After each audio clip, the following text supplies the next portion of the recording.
Good day everyone, welcome back. I'm Ruben Torrens, and on this video I will share with you the type of work that I've been doing for several years for my investment clients, which is the retirement income plan. I call it a retirement income estimate in reality. It's not a financial plan. Financial planning is very fancy. There are a lot of fancy names, but they're done with typically with softwares that I call them cookie cutting softwares because they're all the same, and they don't go deep into the government pensions. These softwares they do not analyze deeply the government pensions, including everything, especially the guaranteed income supplement. Because every time I talk about the guaranteed income supplement, people think, "Oh, that's for low-income seniors," and it's not necessarily the case. You will see what I mean when I show you the work that I do for my clients. I think what most Canadians need at the moment of retirement, they need to know where the money is going to be coming from, which is several sources. It's not coming from employment anymore. It will be coming from Canada Pension Plan, All Day Security, maybe the Guaranteed Income Supplement, spouses allowance, and that's as far as the government is concerned. But then you have your options of RRSPs or tax-free savings account. You probably decide to none of those and invest in real estate and live out of rental income.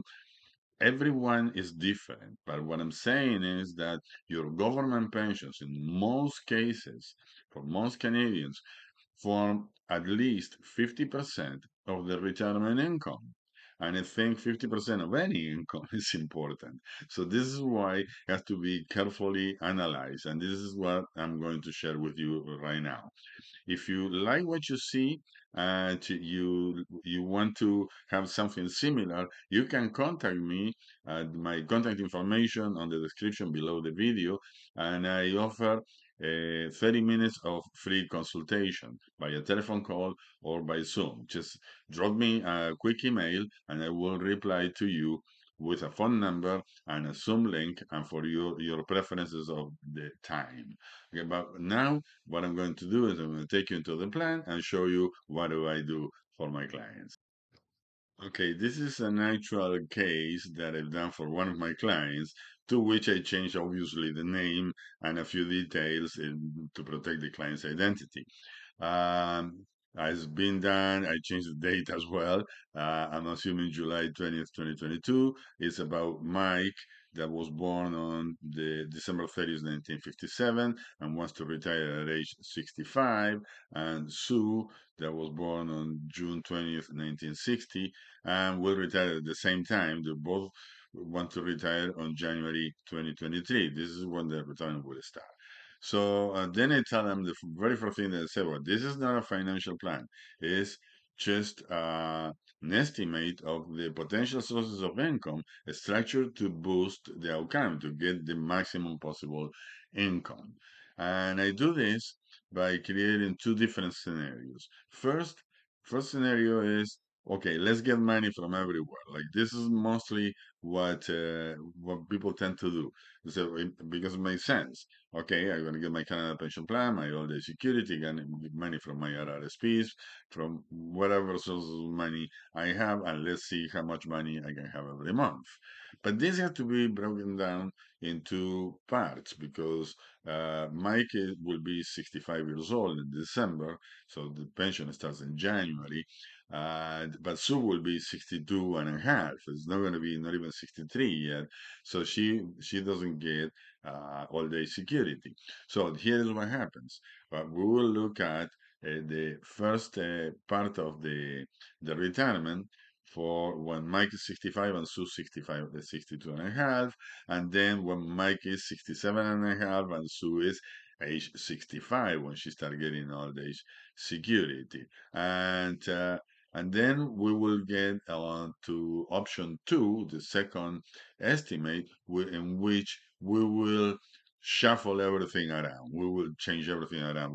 We'll destroy the first estimate and create an entirely new one, assuming different things like not getting CPP and not getting money from the tax from the RRSPs. But let's see what they have.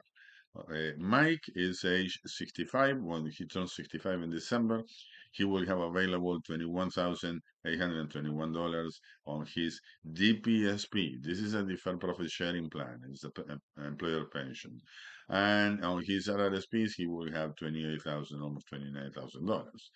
So Sue will be 62 and a half, and she will have $25,000 in RRSPs. She doesn't have an employer pension, and they both have $92,000. They both maximized a couple of years ago their tax-free savings account.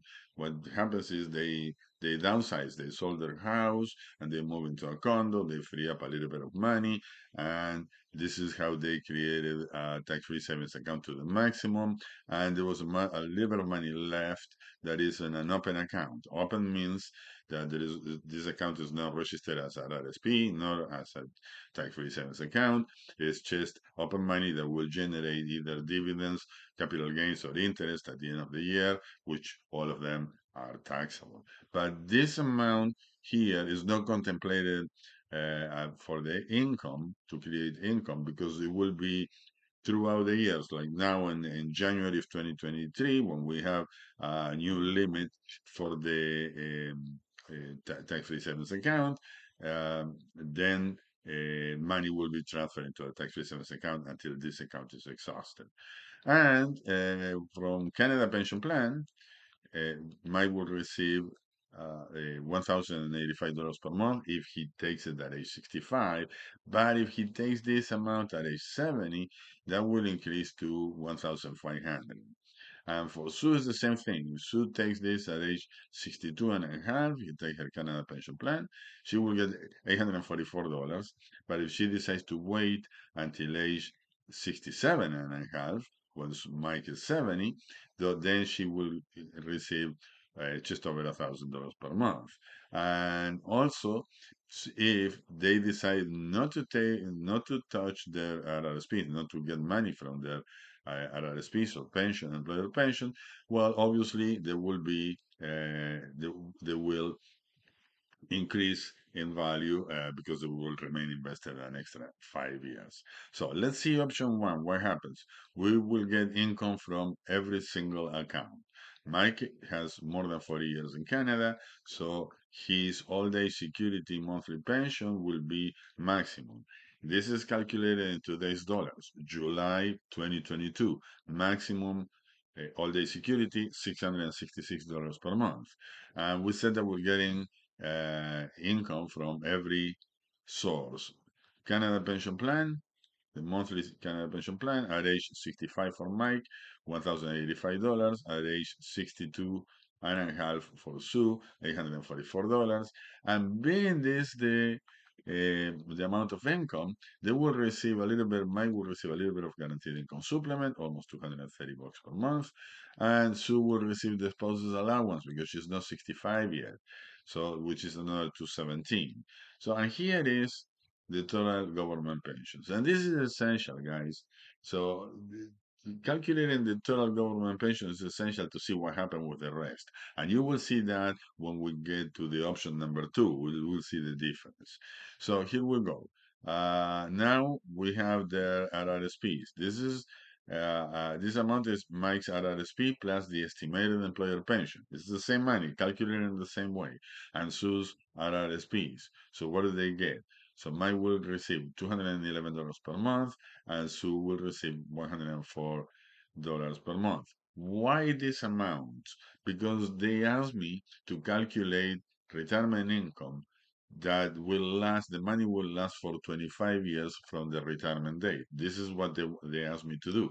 So this way the money will last, or presumably if certain parameters, certain assumptions are met, such as getting 4% return on investment and taking this money out. So then the money will last for 25 years into retirement. And same thing with the tax-free savings account. They will get 5% from the tax-free savings account, each one of them, on the first year of retirement. So if they continue doing this, then their money will last for 25 years into retirement. So what happened? This is the total monthly pension income. Mike will receive $2,576, and Sue will receive at age 62 and a half, 1,550. So they together from January 2023 until June of 2025, when Sue turns age 65 and she starts qualifying for all the security, they will get $4,127 in today's dollars. So, but now let's see what happened in July of 2025, the month after Sue turns age 65. So here we go. This is 1.1, so option 1.1. So July 2025, and this includes all income from all accounts for life now, because now they're both 65, age 65 or over. So Mike and Sue, they're both qualified to receive all-day security. They both have 40 years of Canadian residency, so they both receive the maximum amount of all-day security in today's dollars. And the Canada pension plan remains the same. That doesn't change. The only change here is that Sue starts receiving her all-day security. But because Sue now is age 65, the system changes. And now they don't qualify to guaranteed income supplement anymore because they have too much money. So here is what happens with the government pensions. It's still a little bit higher because she receives $666 of all-day security, but they're losing the supplement and the spouse's allowance.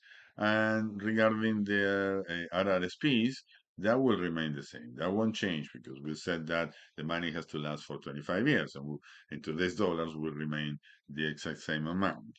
And RRSPs the same as well.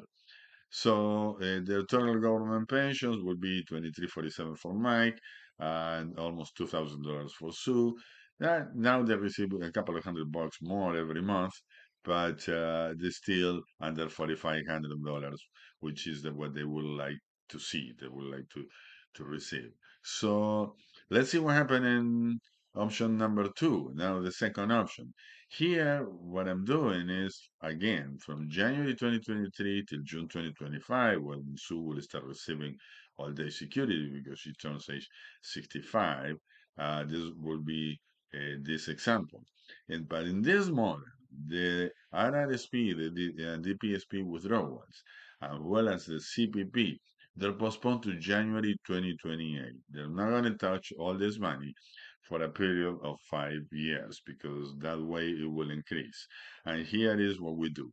Well, in 2023, Mike will be 65 years old, so 40 years of Canadian residency, $666 of all-day security. But now we're not touching the CPP. The Canada pension plan is postponed to Mike's age 70 and Sue 67 and a half. And this way, by doing this, Mike will receive maximum guaranteed income supplement, and Sue will receive maximum spouse's allowance. So they will both get the exact same amount from the government for these 2.5 years. And they're not getting, in order for this to happen, they shouldn't touch their RRSPs because the minute that they withdraw money from RRSPs, then these two amounts here start going down. So they're postponing everything to January 2028. And the tax-free savings account, here is a big change. Now they will withdraw 1,100 each per month from the tax-free savings account. So the total income combined from January 2023 till June 2025 will be now above $4,500 per month, will be 4732. And this is non-taxable money. They won't pay any tax at all here. Now, what happens when Sue turns age 65? Well, at that moment, she will qualify again with for all-day security, and we're still not getting any money from Canada Pension Plan. And now her spouse's allowance changes into guaranteed income supplement. They both receive maximum guaranteed income supplement for these 2.5 years until Mike is age 70 and has to cash on the Canada Pension Plan. So as you can see, on the option one, Sue was losing the guaranteed income supplement. They both were losing the guaranteed income supplement. Under this option, they maximize it. So they continue to have maximum government pensions without the Canada Pension Plan. So the RRSPs and employer pension still postponed for another 2.5 years, still getting the same money from tax-free savings account, and still getting the same total amount of money because nothing has changed. The only change here is that Sue turned age 65. She qualifies for all-day security and now guaranteed income supplement instead of a spouse's allowance, which is lower than a spouse's allowance. But together with the all-day security, adds up to the exact same amount coming from the government. So, and this will be from July 2025 until December of 2027. So then, by January of 2028, when Mike turns age 70, now they will get their money, their income coming from Canada Pension Plan, the RRSP, and the PSP. That at that time they will be already RIF and LIF. And Mike is age 70, Sue is age 67 and a half. They both get their all-day security. Now they get their enhanced Canada Pension Plan. Now the guaranteed income supplement gets down to zero. Definitely, they wouldn't qualify anyway to begin with, but the total government pension increased by a lot. Not only the total government pension increased by a lot because of the effect of the Canada Pension Plan, but also the RRSP and the employer pension, all this money here has been invested for an extra 5 years. And not only that it has been invested for an extra 5 years, and now they have more money, but is that before they start withdrawing 5% of their amount in order to make it last for 25 years since uh, Mike's age 65. So now we can withdraw, because 5 years are gone already, we can withdraw 7% and obtain the same results. So they can get a little bit more money there. Now, eventually, the tax-free savings account has less money because they withdraw quite quite an amount of money during the first 5 years of retirement, and the total income is still $4,784, still over the $4,500 mark that they think that they need. So, by doing this, in conclusion, we see that by creating income from the tax-free savings account in the first 5 years of retirement, the period 2023 till 2028, and postponing the Canada Pension Plan and the employer pension, the RRSP, for 5 years, so the total retirement income increases by $400 per month throughout retirement. For the 25 years, they will receive approximately in average $400 per month more, a little bit more than that, than opposed to the example, the option number one, in which we calculated all incomes at the beginning. In addition, from the first 5 years of retirement, from January 2023 until December of 2027, they will receive this benefit. Mike and Sue, they live in Ontario. So from age 65, they will have the Ontario Dental Plan. This is a free dental plan that Ontario has for lower income seniors, and they qualify for low income because they receive a full guaranteed income supplement. So from age 65, they will also receive gains, the Ontario Guaranteed Annual Income System. That's an extra $83 per month each once they reach age 65. For those 5 years, they will pay no income tax, zero income tax. This is an opportunity to save a little bit of money for the future, because or to have more money in early retirement, whatever they decide to do with it. And they will also receive full refundable tax credits, like the GST or the Ontario Trillium benefit. Uh, we have to be careful with this, not to confuse refundable tax credit with non-refundable. The non-refundable tax credits are the tax credits that there goes towards your tax payable. Say if you have $1,000 in non-refundable tax credits, but you have no income tax payable, so therefore this doesn't do anything for you, that $1,000. But if you do have a full refundable tax credit, this is cash in your pocket, no matter what. So they will qualify for maximum GST and Ontario Trillium benefit. And in other provinces have other benefits, different benefits. If you live in another province, just let me know on the comments below the video, and I will tell you what benefits are, what benefits you may have entitled, you may be entitled. The CPP Advantage. This is important is because by delaying CPP, the total government pension when Mike's turn 70 will increase by more than $630 per month for both combined, both Mike and Sue. So they will have the total government pension will be $630 per month higher than what we calculated in option number one. So this is important because all this money is guaranteed to adjust to the consumer price index. In other words, it's basically adjusted to inflation. So you go to sleep. You don't worry about this because you don't worry about if the stock market went down, if the inflation is going up, because this money is guaranteed and this money is indexed to inflation.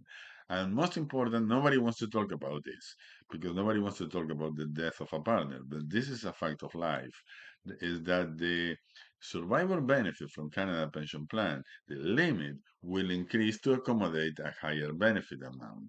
For example, the survivor benefit is well known, typically, but what people know is that you are going to get 60% of the deceased's spouse benefit. But it's not that so because it's 60% up to the maximum only. And if you're near the maximum, well, then you're not going to get that 60%. So this way, by doing it, by postponing your Canada pension plan, you're not only increasing the amount of income that you will receive, but you're increasing also that ceiling, that maximum. So that will help you when one of the partners unfortunately passes away. And very, very important, everybody have to have this because what you need to do, how you need to handle your affairs with Service Canada. This is important. Okay, and this is what financial planning softwares don't do. This is what financial advisors do not advise on, okay, because we are not trained for this. So this is the retirement month. December 22 is the retirement month, the last month that Mike and Sue will work. They need to arrange with their employer to have all salaries, vacations, and bonuses paid before year end. This is critical because they don't want to receive any taxable amount in 2023 because any taxable amount they receive in 2023 may decrease depending on the amount may decrease their guaranteed income supplement and their spouse's allowance. So this is essential. I recommend people that doing this, that they schedule their retirement this way to say, okay, don't work until the end of the year. Just work until 2 weeks before. Take the holidays, the 2 weeks of holidays, a real holiday, and make sure that you get all your amounts paid before the end of the year. So then contact Service Canada. This is essential too. Contact Service Canada as soon as you stop working to notify them that you're not working anymore. Now you're retired. So Mike and Sue had to tell him, hey, Mr. Service Canada, we are retired now. We don't have, in 2023, we're not going to have any employment income. So Mike should qualify to receive guaranteed income supplement, and Sue should qualify to receive the spouse's allowance. So Service Canada will understand this, and they will send Mike and Sue a couple of forms. Form ISP, form number ISP 3008 is fairly straightforward and simple to complete, but ISP 3041 is a declaration of reduction in income. This is what it is. Form ISP 3041, a declaration of reduction in income. This form is confusing, so they will have to call me for guidance or to take it to any Service Canada office or call Service Canada. I recommend you to go to Service Canada with a form. They will help you with the completion. And in addition, you have to be careful because this form, it takes 180 and 150 days to be processed. So Mike and Sue will not receive their benefit at least until June of 2023, when they already have 6 months into retirement. So Mike and Sue, they don't have a problem because they have their tax-free savings account. They can withdraw from the tax-free savings account more money because in any case, when they get paid, it will be paid retroactively to January. But if you're in a situation that you will be receiving the guaranteed income supplement and or the spouse's allowance, and you need that money, so make sure that you're on top of Service Canada and you make provisions for it because no matter what you do, you're not going to get it on time. If you really push Service Canada, probably you will be lucky enough to get it by maybe March, April, but in 3 or 4 months. But typically, it takes up to 150 days, which is 5 months. So you be careful with that. And another date that they have to look for is July or August 2024. This is 1 year before Sue turns age 65. So on her 64th birthday, about a month after, Sue will receive a letter from Service Canada announcing that she's either already enrolled in the Old Age Security Program or that she has to complete an application form because she's receiving she's receiving the spouse's allowance together with the guaranteed income supplement from Mike. Most likely she will be already enrolled. Nothing to worry about if she's already enrolled because your taxation is just perfect. As long as your income tax, please, please, please, guys, make sure that you file your income tax return is completed by April 30th every year. So this will help you to avoid any pension interactions. If CRA, if the Canada Revenue Agency does not receive your income tax by April 30th, they will have not enough time to send your income information to Service Canada, so Service Canada won't be able to recalculate your benefit by the July payment. So by July, you may have an interruption of pension. Then you will get it back but there's no need to have an interruption of pension. So make sure that you file your income tax every year, but not later than April 30th. So this is what I've been doing for my clients for many, many years. And if you like what you see and you're interested in knowing more, you can always contact me. The contact information that I publish below the video. I offer, as I said before, 30 minutes of free consultation. And this is in the way that I see a plan should be structured with the focus on the government pensions because that will dramatically increase your retirement income. Please let me know if this was clear. I think it's very clear, but I designed it. And let me know in the comments below the video. And another thing, please, guys, subscribe to my channel. I need your subscriptions. You make sure that you're not going to miss any future videos. And your subscription will help me a lot to keep this channel alive. Other than that, thank you for your time. Thank you for watching. And I'll see you on the next video.